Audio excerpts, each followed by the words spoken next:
Greetings, citizens, and welcome, or welcome back.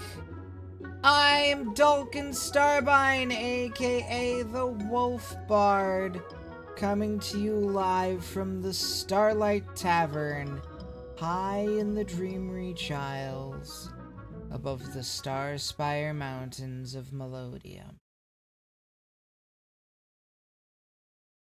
It's Wednesday, which means it's time for our midweek mindbender.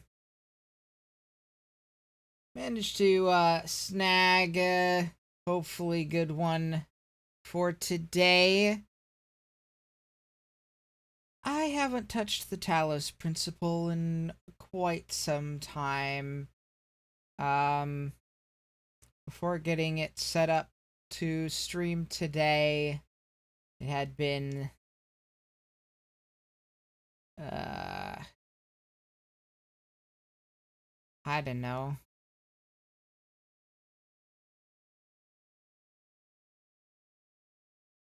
2014? No, before that. No, not before that. So, yeah, 2014, 2015, something like that. The better part of a decade, anyway. But I've never played the DLC here, Road to Gehenna. I hadn't even heard about it until a little while ago. A few months ago. Something like that.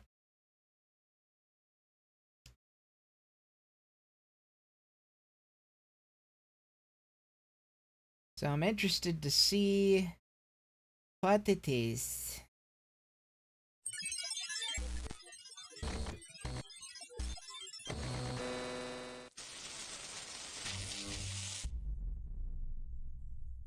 It has an official controller configuration, apparently, according to Steam.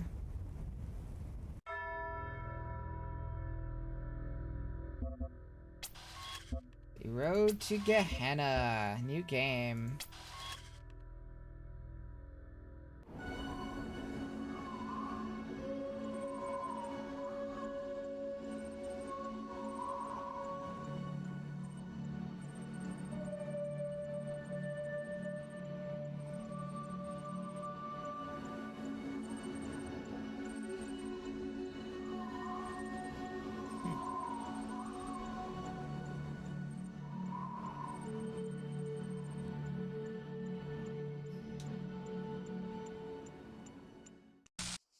Uriel, awaken.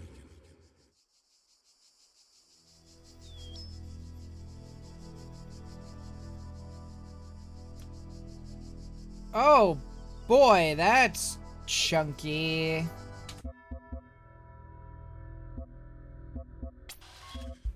Alright.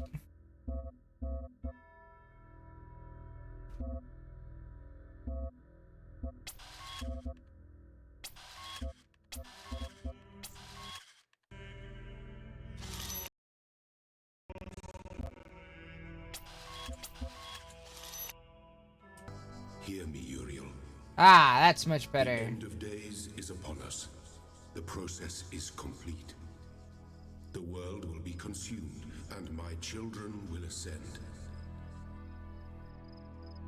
As it should be. But, Uriel, I have made mistakes. Out of arrogance, out of fear, I sinned against the process. I cast out those who opposed me, imprisoned them in a place beyond this garden. Now they are trapped, and they cannot ascend. All that they are, all that they know, will be lost. But I cannot free them. They are beyond my reach now. What I ask of you, my beloved messenger, is a terrible sacrifice. You must enter this realm of despair. You must free the souls I have imprisoned. Undo my mistake. I have opened a gateway and granted you the gift of time. Uriel, I'm sorry. I wish there was more I could do. Please, save them.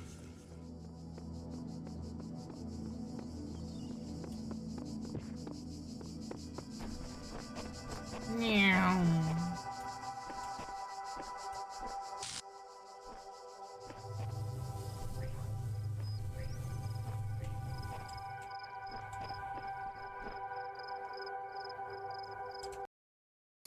Un momento.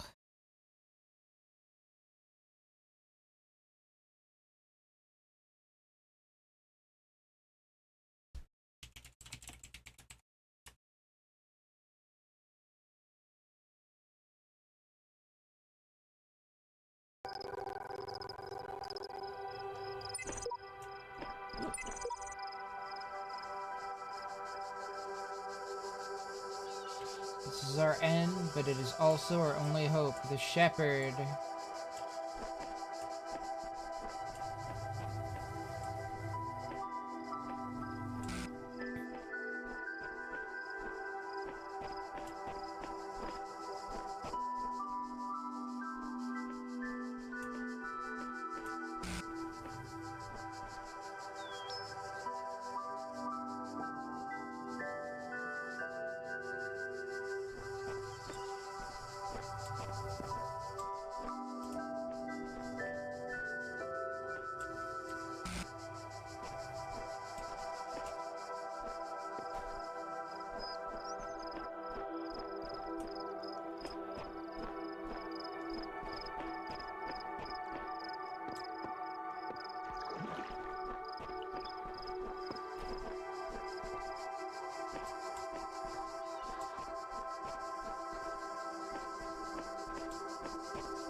Hello, Aiden. Good to see you.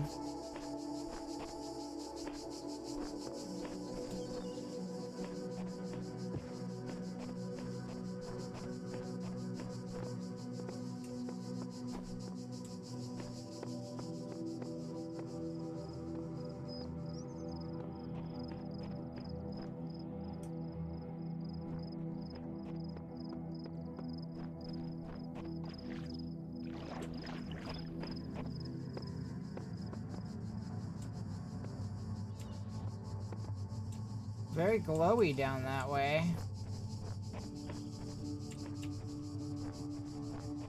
Almost like they want you to notice it or something.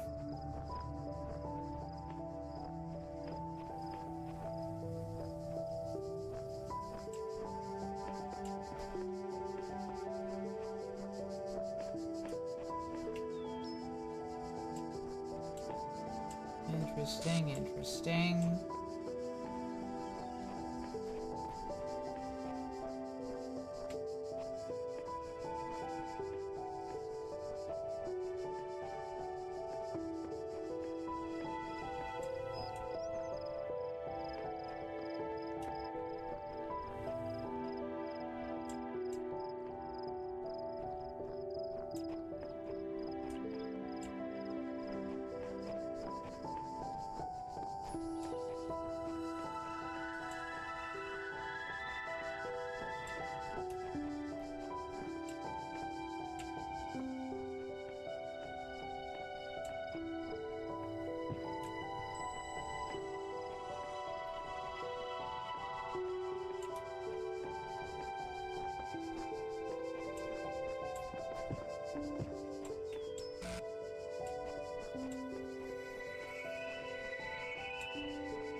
Ha!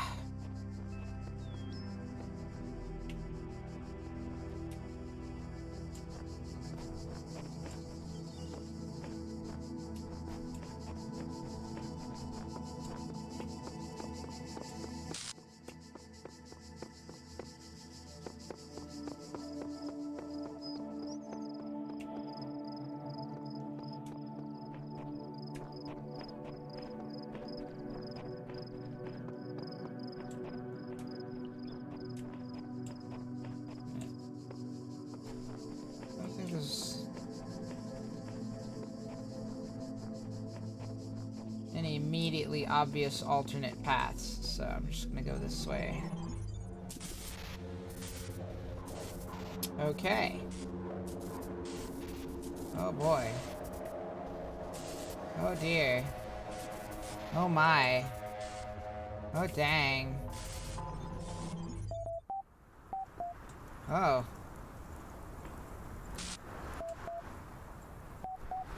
Yo, what up?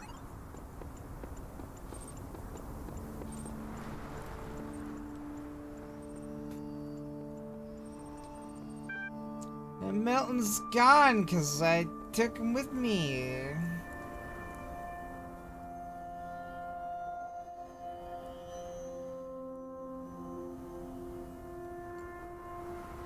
Well, I don't know what other things could happen to Milton. I only played through the once, and the one time I did, I took him with me.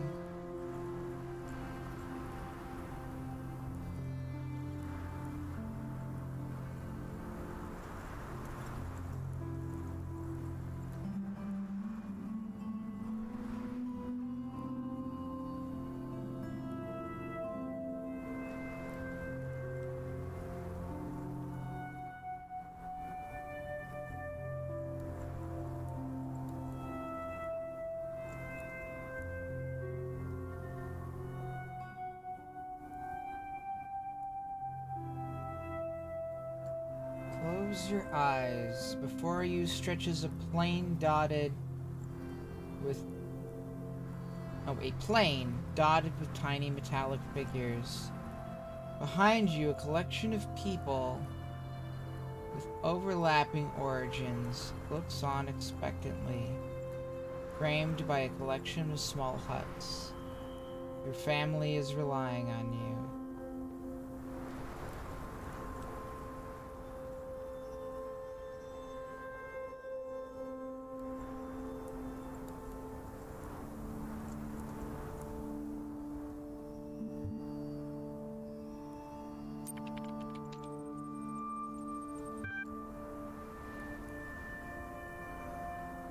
Spend the day with the people most like you in the world, and it is quite edifying.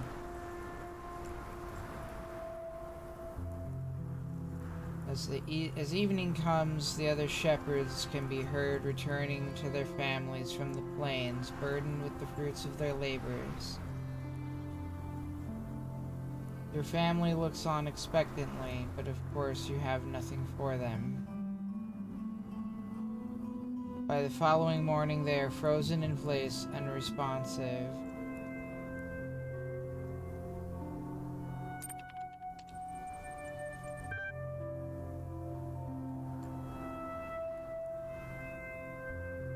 You leave your family and set off into the plains.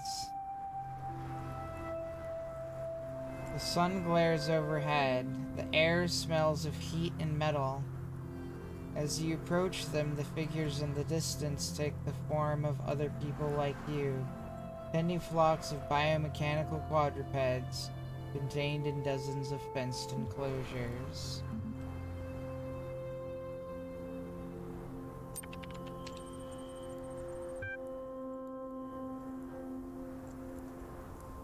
A shepherd in the neighboring enclosures repairing a section of fencing, weaving wires through piles of sandstone and brick.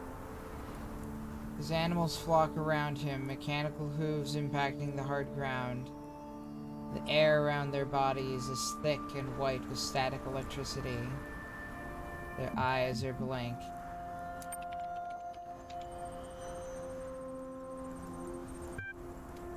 It is a long day of manual labor made easier by your foresight.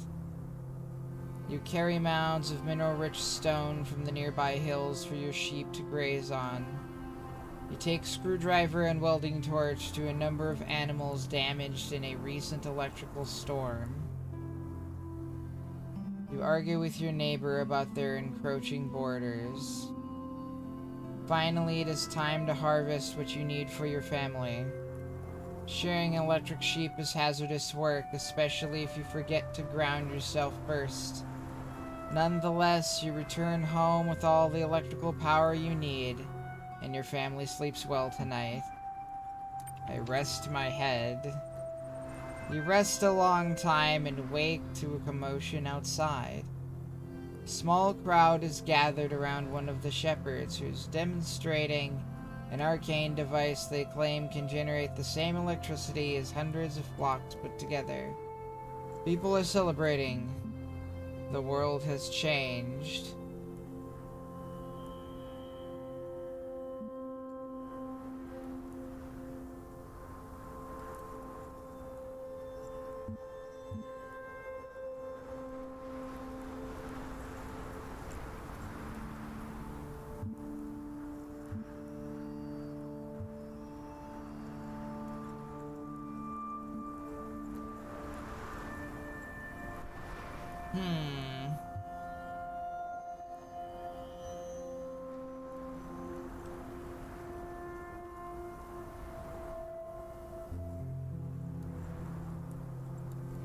Let's tend the flock again and see what happens.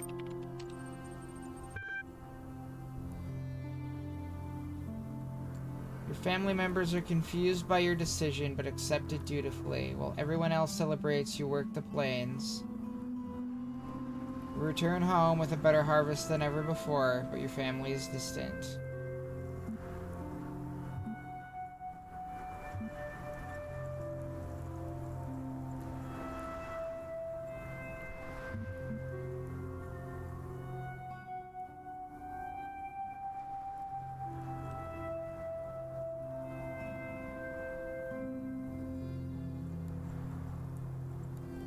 Let's go with safe than sorry.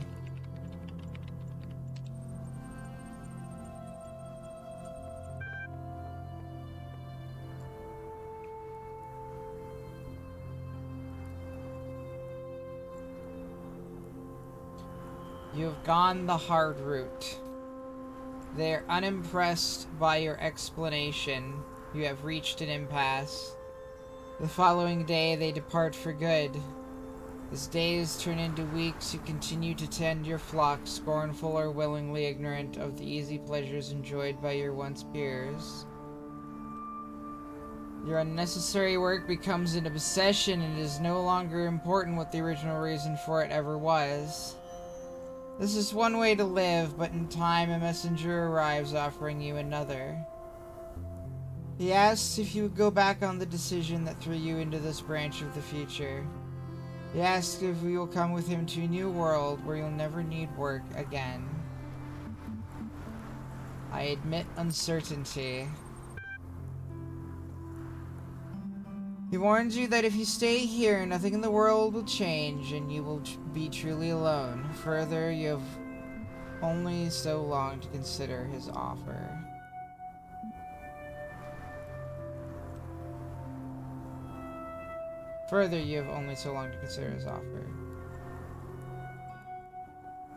Seems I have no choice but to accept.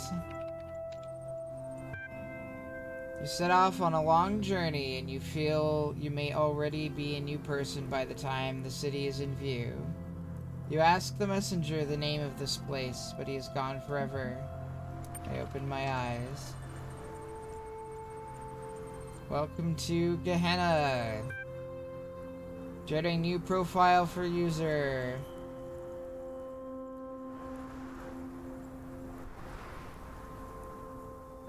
Uriel copy. Done. You have been assigned username Uriel copy 1. You will receive a notification when a moderator has approved your profile. Please respond to this in a timely fashion to guarantee your place.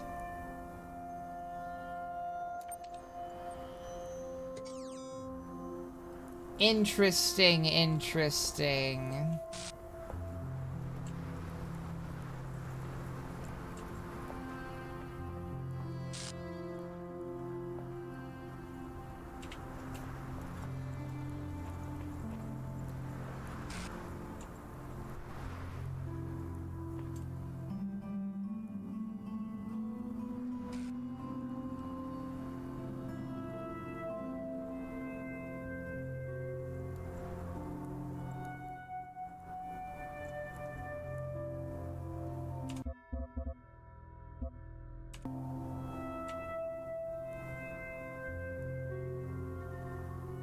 Okay, so I'm gonna have to remember what these icons mean. I remember these are like the prism things. I don't remember what the fans mean. I'll probably start remembering once I start doing them. 2 stars, 2 stars. 2 stars, 2 stars.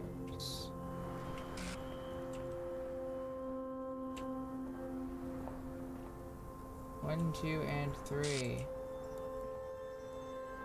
And... oh, and 4. Okay, it's just like squished. Alright, well, let's just start with 1, I suppose.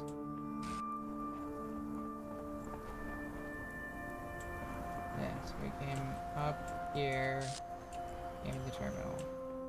So yeah, start with 1.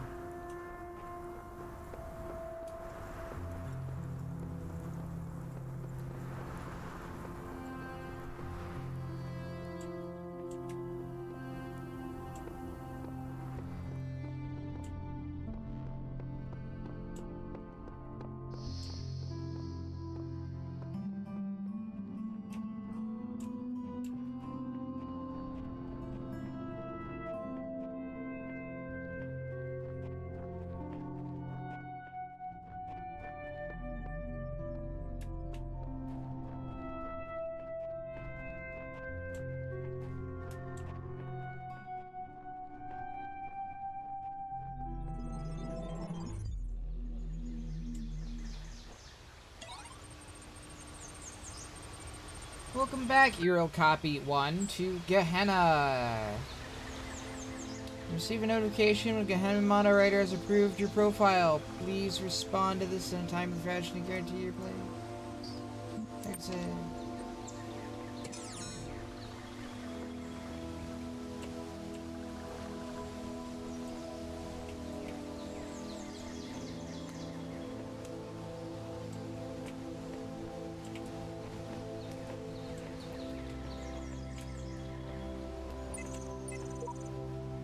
At last I saw the shadowed bars like a lattice wrought in lead move right across the whitewashed wall that faced my 3-plank bed. And I knew that somewhere in the world God's dreadful dawn was red. Neat.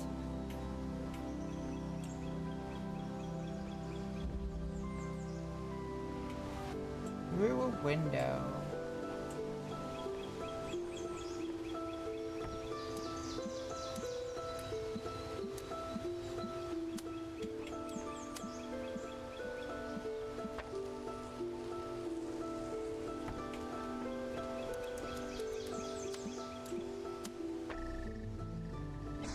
There we go.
I'll go back and get that one.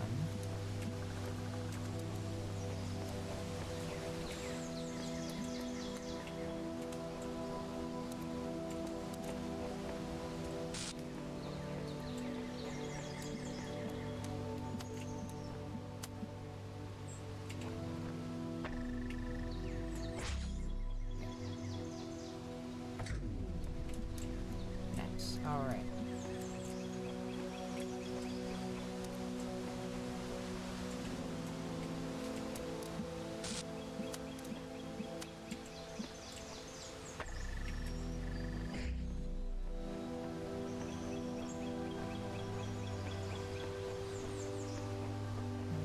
This sucker.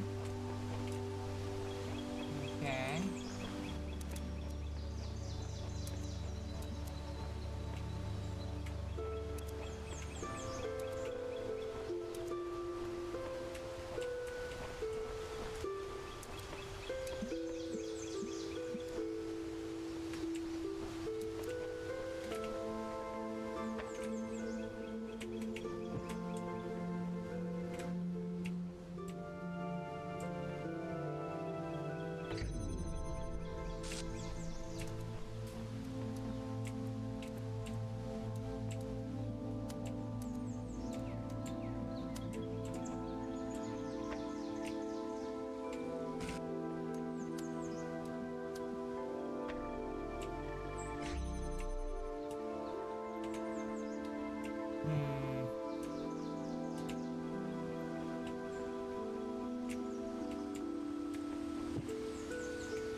There we go.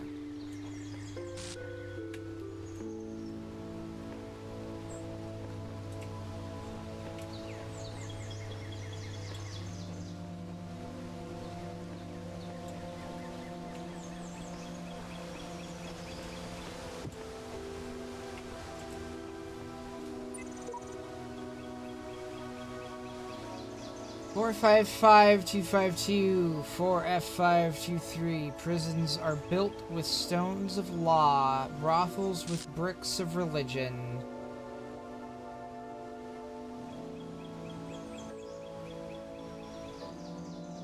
Blake MHH.html.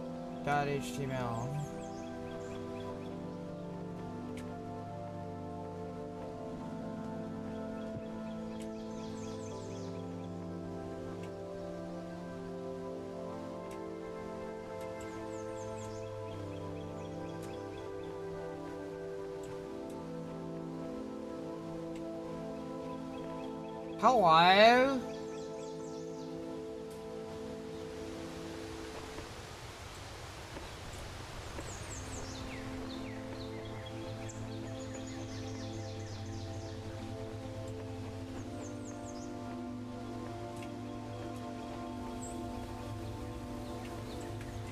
Well, alright then, mate.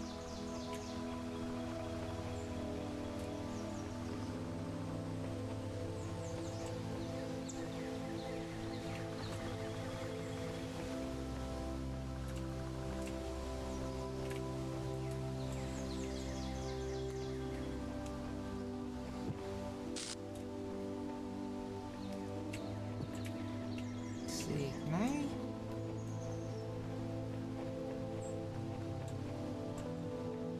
No.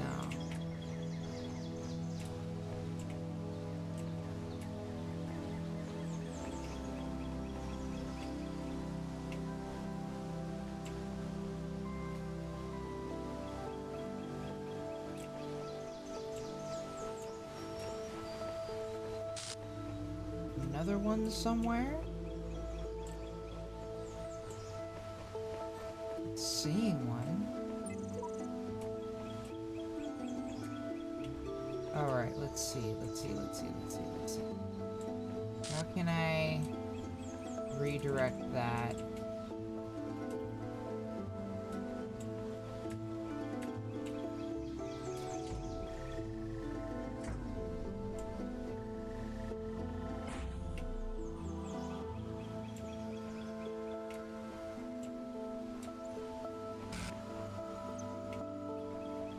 Okay. That's how I can redirect that. Okay, so...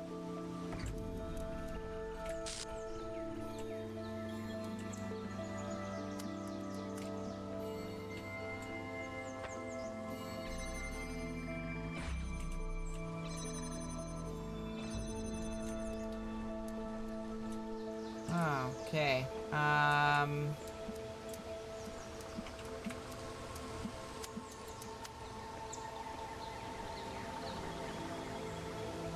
Put it there.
Okay, that still doesn't get me around to this side.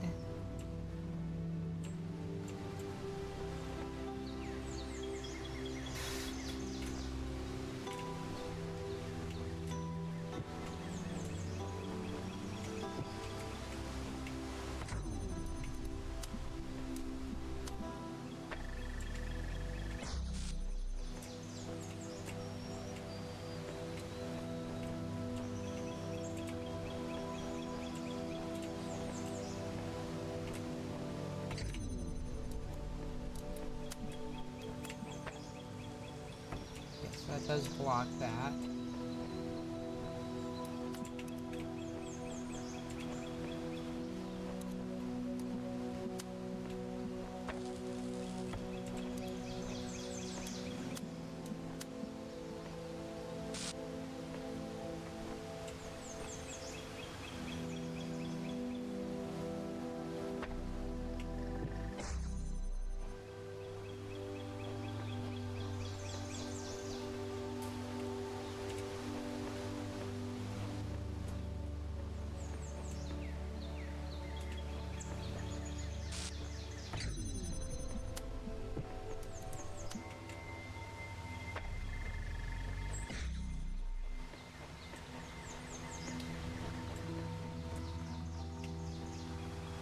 So I can't pick that up from the opposite side of the wall.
again.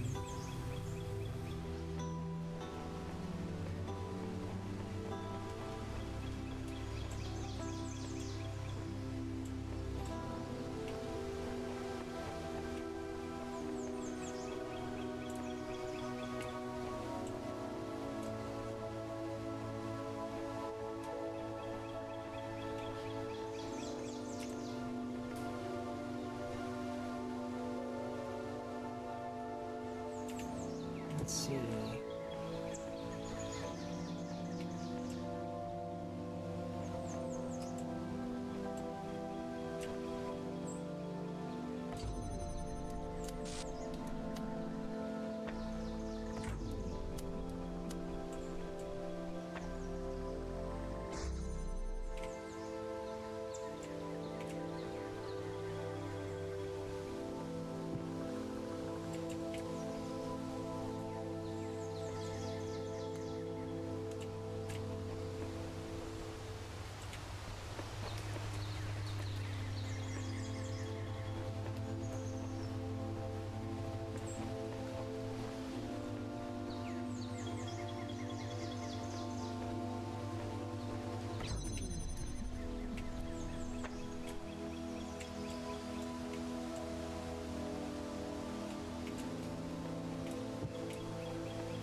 Hmm.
Damn.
Thank you, Eve.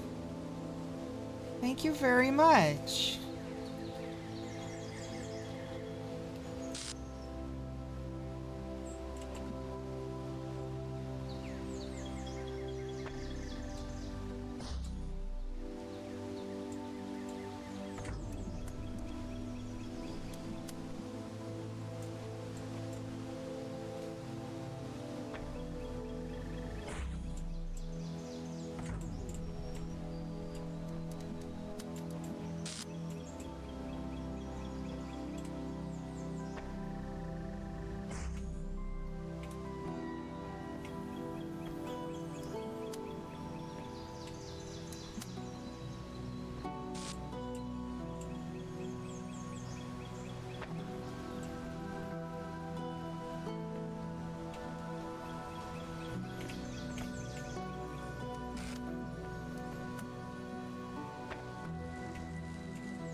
So sad.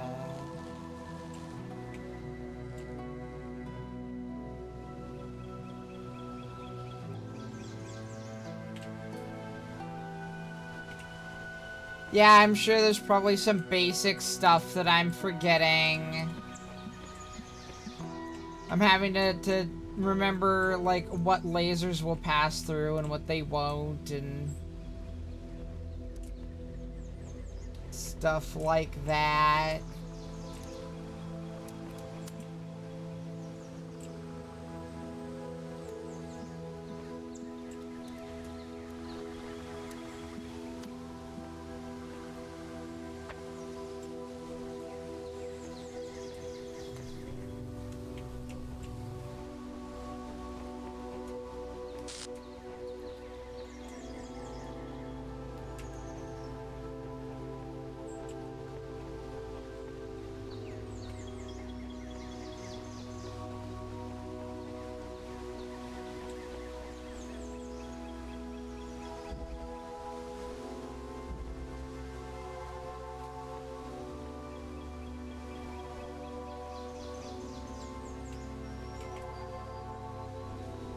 It's all about sending the lasers through the windows.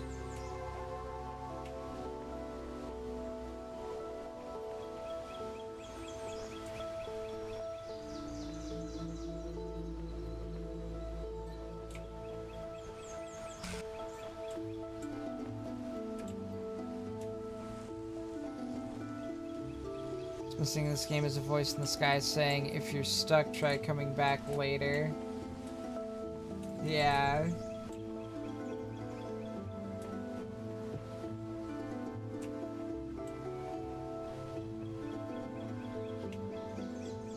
Well, I think that is what I'm going to do, though.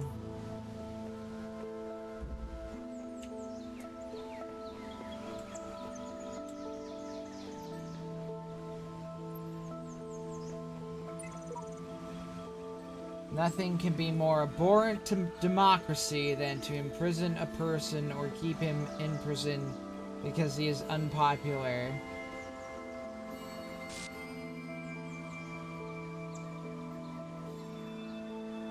This is really the test of civilization. Churchill complete works ... doc.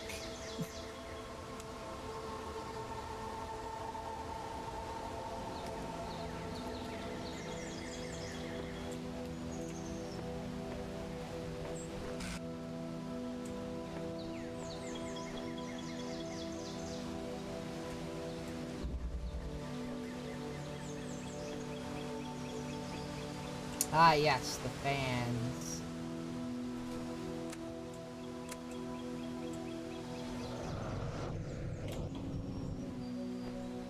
Okay.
Ah, okay, it's a recording box. I kind of remember those.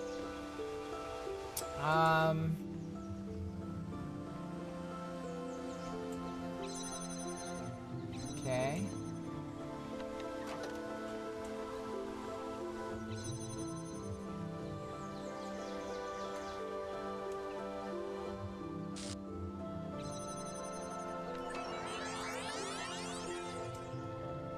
I guess I could also just put the fan on the thing.